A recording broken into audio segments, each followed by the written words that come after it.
Hello everyone, Helen here. How are you doing? I hope you're okay. So thanks for popping in to see me. You probably noticed straight away I'm surrounded by all sorts of things that I've been busily making. And so today's podcast is absolutely only about all of my Christmas in July makes. So nothing else today, I'm sorry about that. No piano, no walks. Next week, be a bit more back to normal. I just wanted to do Christmas in July this week, so I'll keep it as a separate podcast. So let's get started then. I've really enjoyed myself during July doing all of these little things. They're all small things that I've been making, and it's been lovely to pick up just little projects which I've had scattered around the house. Some in the conservatory, some in the lounge where I might watch television, some in here obviously. And it's just been lovely to have these little things on the go. So my other bigger projects, which are not Christmas in July things, have kind of been set to one side. Or I have been working on my crochet blanket, the rainbow blanket for the camper van, from time to time. So that is slowly getting towards being finished. But mostly I've just been concentrating on these things. So I think the first thing I'm going to show you are the mandalas. So I treated myself to a new book, Mandalas to Crochet, and have been enjoying making some of them in Christmassy colours. So the first one I made 3 of the different patterns from the book. And the first pattern that I used this gorgeous sparkly yarn, and I just think it's really lovely. That's going to look really nice on a Christmas table, or with a vase of flowers on it, or a plant, or on the table for food. And then I made a cotton one using the same pattern. This is using an Aran cotton. It's a drops cotton. I can't remember which one it is. And so yes, that's that one. Then I've done one more in that same pattern where I used a combination of the sparkly yarn for the star, and then the red is just some red DK merino, I think, and then the other colours are Scapia's stone washed. I really love that combination of colours in that one there, and it worked fine having this sparkly yarn with the other. Once it was blocked, it all laid flat, so it's okay. And another pattern that I did was just a very straightforward granny stitch pattern, and I did that in a couple of different colour combinations. That's one of the nice things about doing these mandalas, doing the same pattern over and over. It can look really different depending on the combination of colours, and it's really nice to do that. And again, this is using mostly Scapia's stone washed, apart from the red, which is just DK merino. So that's those. And then the third pattern that I tried from the book produced a much bigger doily. I used all sparkly for this, the silver and the red and the green, and I think that is really a very, very pretty pattern indeed. I love the edging on it. And again, I think I would make another one of those and just try some different colours in it. So a thoroughly enjoyable thing to do. And some of those will definitely be gifts for people as well. So that's the doilies or mandalas. So next, Christmas crackers. So just in case you're not really familiar with Christmas crackers, although I guess we tend to have a little bit more awareness of the Christmas traditions around the world, don't we? But certainly the Christmas cracker tradition is something that began here in the UK. And in the mid 19th century, a man called Tom Smith decided to produce some Christmas kind of surprise things to put on the table, and made from paper and card. That was in 1861. He first sold these things called bangs of expectation because they included something, a long thing, which I would call a cracker snap now, where when one person holds one end, one person holds the other end of the cracker, and you pull it, it makes a snap sound. And those very first crackers just had a little gift inside. A sweet at first, actually. But traditional crackers now that you buy they'll always have a paper party hat, some bad Christmas jokes, and a little gift, really. So that's about it. So anyway, when I saw these Christmas crackers that could be knitted, I thought, well, I went with what I did last year, which was to make some reusable crocheted party hats to have to wear on Christmas. And so obviously I still have those, and they will be able to be partnered up with these crackers here. The pattern is from Knit Picks, the Knit Picks website. They sold the pattern, and it's called Norwegian Christmas Crackers. My husband did point out, what's the point of knitted Christmas crackers, because you can't pull them, obviously.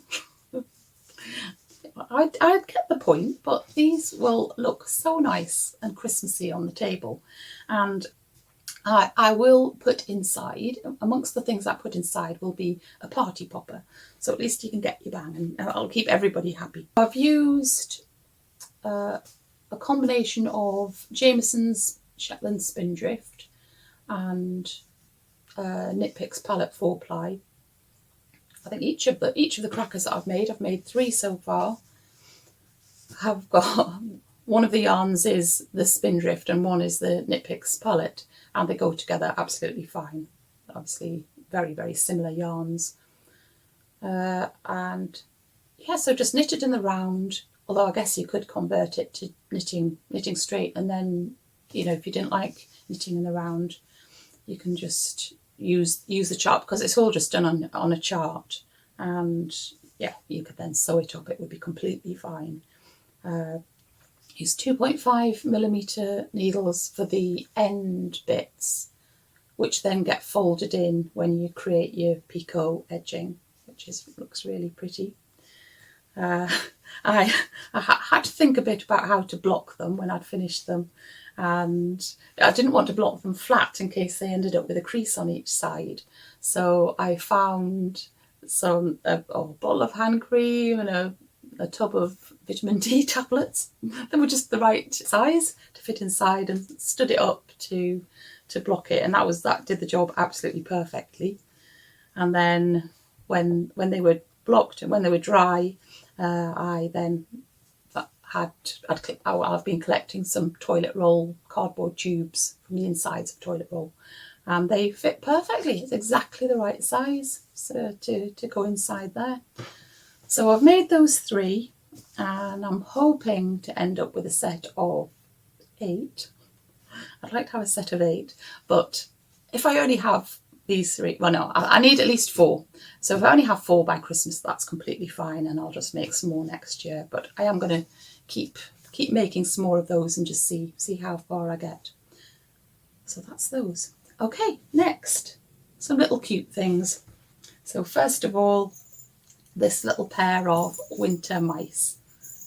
A really lovely little pattern. They're knitted flat, and yeah, so you sew the seams up afterwards, and they come with their own little hats with which their ears poke through, and I put a little bell on the top of their hats, so they're very, very Christmassy. And yeah, they were lovely to knit. I can recommend the pattern. And I used Debbie Bliss Baby Cashmerino for the actual mice themselves, and I used some of the Knit Picks palette and Jameson Spindrift for their hats and scarves.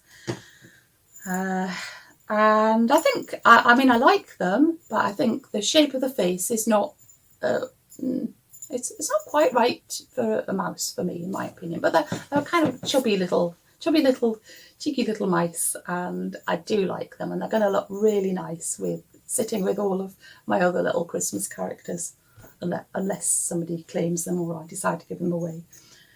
And I've also made another mouse, and this was suggested by one of you lovely viewers who told me about this pattern.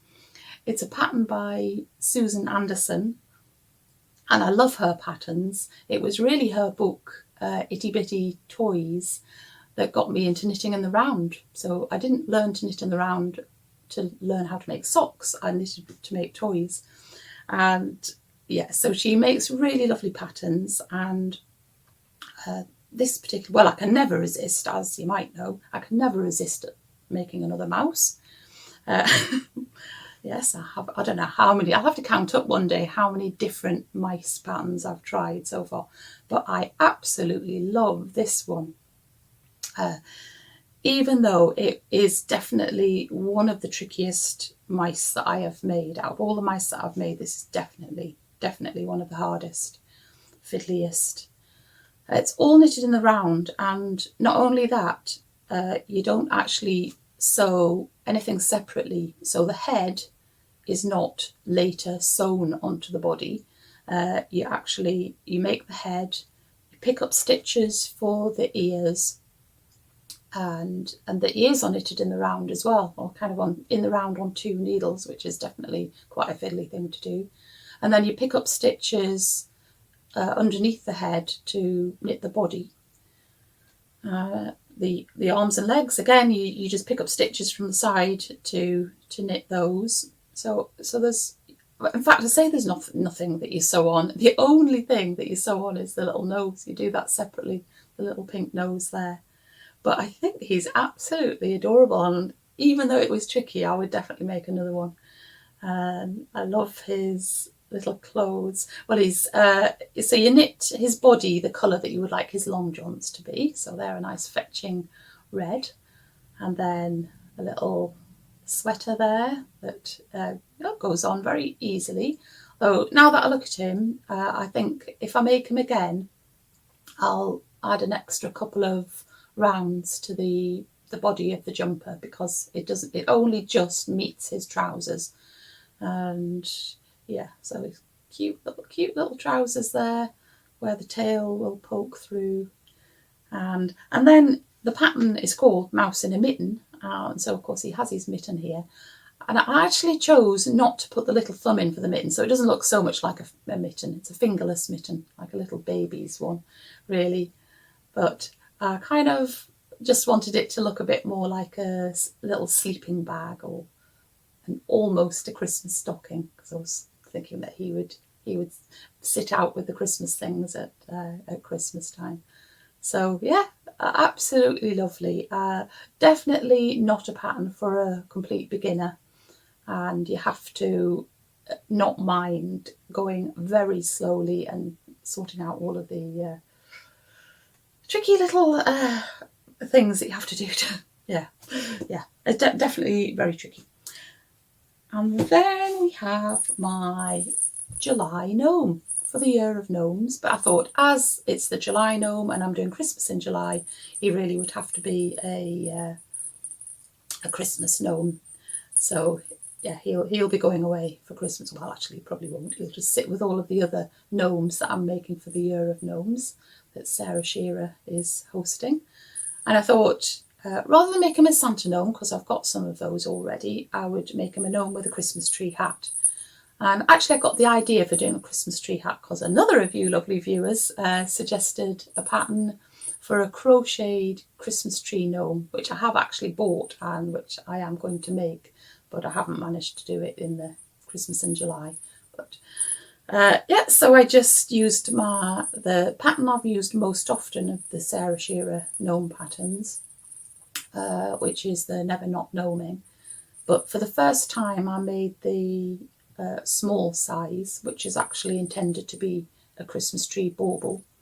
And yeah, I've always just done the medium and the large sizes before. I decided to do the bauble because I thought I might end up hanging him on a tree.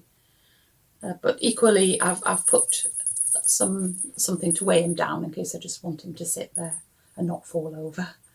And yeah, I rather like it. I use these glass beads to make it look like it's got Christmas tree lights on and a little bell.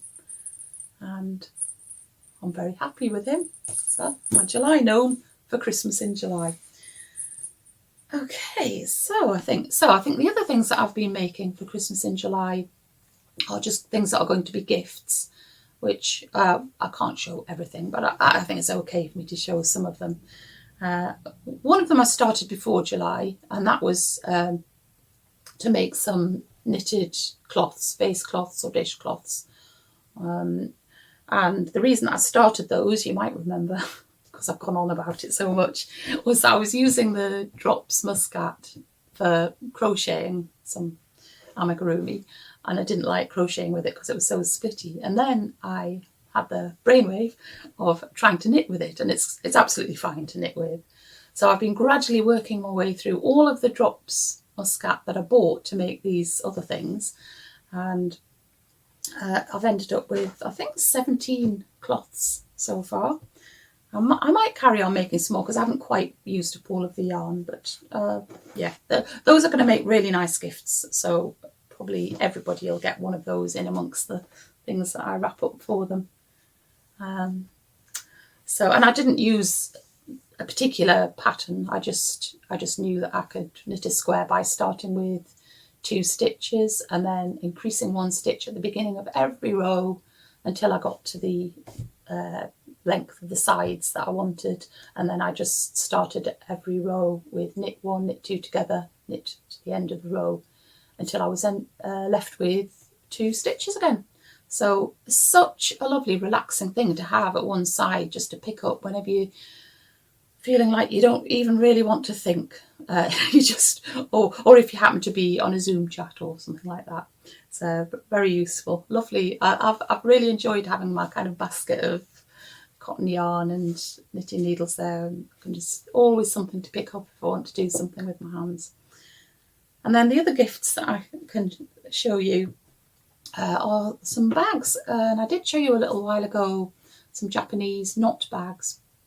Oh no, a Japanese knot bag that I crocheted, and I was really happy with that. So I thought they would make some nice gifts. So I've made 3 more, and I really love them. I just love the feel of having it on your wrist. It feels so secure, and it feels like if you're out with your bag, you could put your phone in there and purse, and that would be it. It'd be nice and secure on your wrist. To make them really useful, I thought they were best to be lined, and so I chose 3 different fabrics, which were all kind of greenish shades. I had fun deciding which fabric to use with which yarn colourway, and I think I'm very happy with them. I think the dark green with gold spots maybe doesn't quite go with any of them, but it's okay, and it's a lovely fabric, so I'm okay with that. And I did have to kind of get my head around the best way of sewing in the lining, and because it's not just the bag that's lined, but the handles that are lined. And so before I sewed the handles, the second edge of the handles onto the body of the bag, I added the backing, the fabric backing to each of those, and I then put in the lining for the main body of the bag and sewed along the edge where the handles met, and I then turned it inside out and first of all sewed the crochet part of the bag onto the edge of the bag, and then sewed along the top edge of the insert to the bag. So yeah, and I think it looks really, really effective. So I am very happy with those. So I think that is it. I don't think I've forgotten anything. Had everything around me here to make sure I didn't forget to tell you about anything. And so I hope that maybe if you've been doing Christmas in July, you've had a very successful time. Doesn't matter if you haven't though, does it? I've really enjoyed seeing what other people have been making though on Instagram. And although it is very bad, because you do see ideas of things that you think, oh, I've really got to make that as well. And it's very, you can very easily end up with a list that's a bit too long, really. But, you know, you store that away for the future. So, yeah, so I think that's all from me for today. So I will be back again next week. I've got quite a busy 2 or 3 or more weeks ahead of me, but I'm just trying to make these little short podcasts when I can, but then have them scheduled to come out on the usual day and time, so that I'm still there to pop in and say hello to you each week. So until I see you again, take great care of yourself, enjoy whatever you do to keep busy, and I'll be back again next week. Okay then, bye.